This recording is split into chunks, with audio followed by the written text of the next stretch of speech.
just sit there and watch it happen.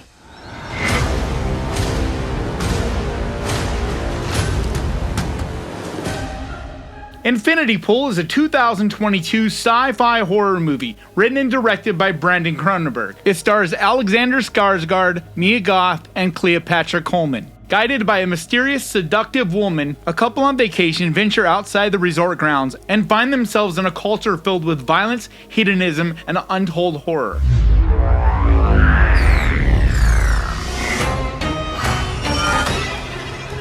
It looks just like me.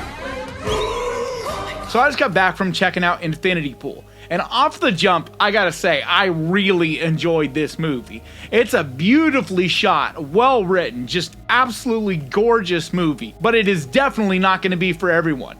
Just like his father, Brandon Cronenberg follows down that same road, where he creates these very out-of-body, body horror, strange, uncomfortable movies that are filled with dread, full of imagery that is not going to be for everyone, that's definitely going to make you uncomfortable, and not everything is going to land. He takes big swings, the way he did with Antiviral, and then most recently with Possessor, and now with Infinity Pool. Not every single thing he does is amazing, but it always makes you feel like, you know, they're all very thought-provoking. It makes you think long and hard about what he's doing and what he's trying to say. And I'm still mulling this one over. It has so many layers, and I'm still trying to figure out what I think the meaning of everything is, because it's just one stage after another. Every time you think you know what this movie says, there's another wrinkle, and it just goes down this other little rabbit hole. And even right at the very end, when you think you finally kind of got an idea of what this movie was trying to say, there's this one last scene, and I'm baffled, honestly. I'm still trying to kind of figure out what I think this is trying to say, and I'd love to hear what people's opinions are. You can leave them down in the comments, but I'm definitely going to be on YouTube later just watching other reviewers and people talking about this movie, because I think it's going to be debated by a lot of people on what this is really trying to say about humans in general, because this is definitely a human story, built in allegory. Nothing, I don't think, is really what it seems. It's definitely all meant to, you know, be symbols and concepts more than it is meant to be taken literal. It's definitely very sci-fi, but I feel like it's just as much horror. It's a little more of a slow burn, but very, very artsy. It's a very artistic type of movie. In a lot of ways, it kind of feels like a theatrical play. It feels like one scene to the next scene, like the curtain drops and there's another scene, because it's just the way it's laid out. It has that kind of pacing and overall vibe to it. There's some really cool imagery in this, stuff that I thought was just absolutely badass, things that are hot, like super sexy, things that are disturbing. It's really kind of runs the gambit of these really creative visuals. Something I gotta say though that I did find interesting is, going into this, I've heard a lot of stuff about the nudity and the sex and scenes with orgies and stuff like that, old men naked, things like this, and I was expecting a lot more.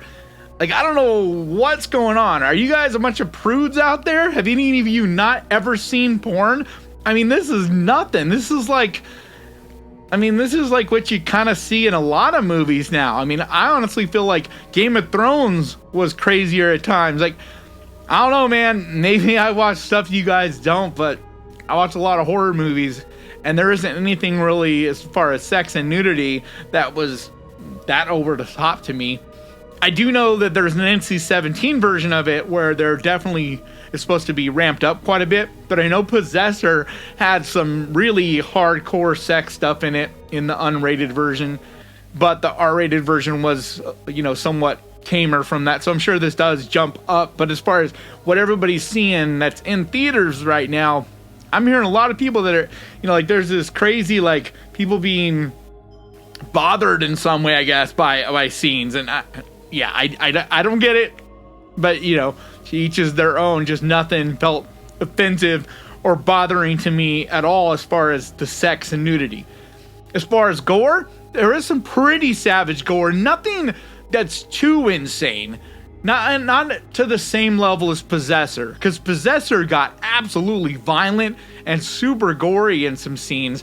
But once again, I'm going based off of the unrated cut because it never was in the theaters, so I never get to see a theatrical version of it.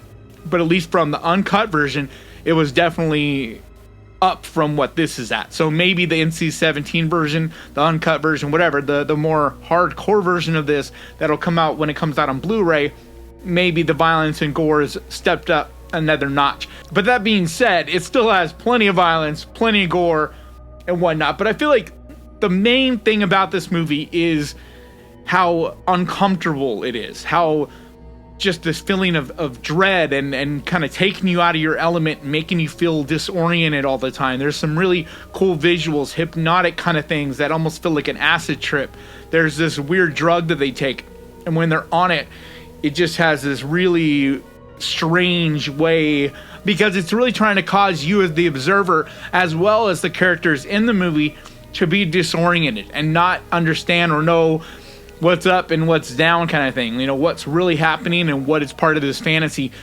And that's what kind of causes you all the way to the very end to be questioning things, is because, and there's some other layers too, some more sci-fi elements that add to you not knowing what's going on because of things. But if you've seen the trailer, you know what I'm talking about. I'm just trying to leave off some of that in case some of you don't want to watch trailers.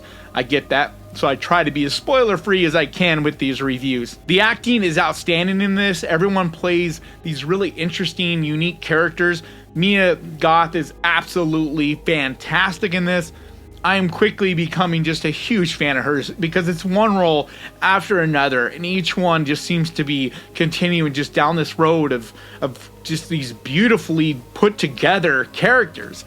I mean, as much as I love Pearl, this is a very, very different role, but I feel like in a lot of ways it's still just as emotionally interesting, because this character that she plays in this has to kind of play all these different layered parts of that same character. So it's like it is the same person, but there's all these different facets to that person in this, and it's kind of like you're seeing these multiple different faces to the same character. Everybody in this movie kind of has that, where there's different sides to each of them, and it is part of what causes you to never quite know what's going on, because you're constantly questioning, you know, is that the real character? Is that who they really are, and this is a phony version? Or is that the real person? You know, and it just keeps switching and turning, and as the story unfolds, you keep kind of getting these other layers to these characters. And her character has the most layers to it, because she goes from being very sultry and very much a seductress to being kind of scary and creepy, as well as just batty. Like, you know, is this character losing her mind? Just constantly switching from one to the next as this movie unfolds. So I was very entertained by this movie, but it's definitely not going to be for everyone, because there's not a ton of excitement in this. It is a bit of a slow burn, not super slow by any means, but just like your average artsy kind of movie that, you know, some people call it highbrow or elevated, whatever the hell you want to call it. I'm not a big fan of a lot of those terms, because I feel like all horror is elevated in different ways. All horror is on different levels, but this is definitely more of the artsy kind, the more that linger with you long after you've seen it, with a more deep, kind of complicated, layered story to it. And if you're into that kind of stuff, I think you're going to really dig this. But if you're more into the surface level horror that doesn't have quite as many weird turns and twists, it's not designed to make you think a whole bunch, it's just gory and fun. If you're not into more of the artsy type of thing, then this is probably not going to be for you. But if you saw Possessor, Brandon Cronenberg's last movie, and you enjoyed it, I think there's a really good chance you're going to enjoy this too, because it has a lot of that same kind of vibe to it. Just this sci-fi world that's only a little beyond ours. It's not anything majorly different than the world we're in right now, but yet he just adds these little tiny tweaks, these little sci-fi tweaks to it that causes the whole thing to kind of have this unique question that it asks. And very much like David Cronenberg was that way as well, where he was really asking these pretty heady questions about human nature and about who we are. And there's a little bit of like cautionary tale questions that he would ask with his. I feel like Brandon is doing a lot of the same thing, and that's why I'm still trying to get my head around this, because I know that there is something along the lines of that, but Brandon's are a little less on the nose. David's were a little more, you kind of knew what the question was, you know, and a lot of it had to do with technology. Brandon's are different than that. They're not just to do with technology. They're more to do with ideas and notions and things about human nature. So either way, I really enjoyed this movie. I've heard some people say they liked it, but it definitely wouldn't be a rewatch for them. I definitely want to rewatch it. This is a movie that as soon as the uncut version is released, I am definitely going to watch it again, because I feel like there is a lot more here than meets the eye on the surface. And I definitely want to see what they had to cut out as well. But more than that, I just really want to rewatch this and try to kind of decipher more of what is here, what it is trying to tell you.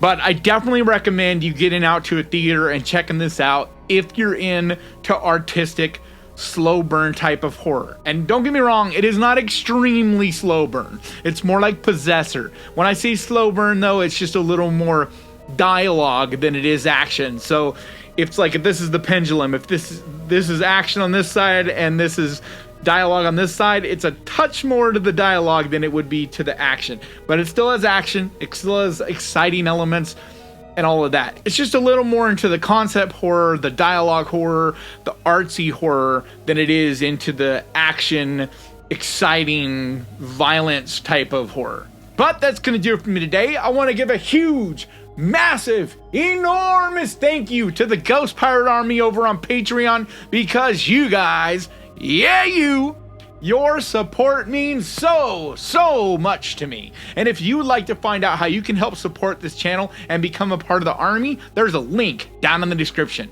And like always, thank you so much for watching. Please crush that like button. And remember guys, horror can be fun! If you guys enjoyed this, click right here to see my review of Sick. And I'll see you guys next time.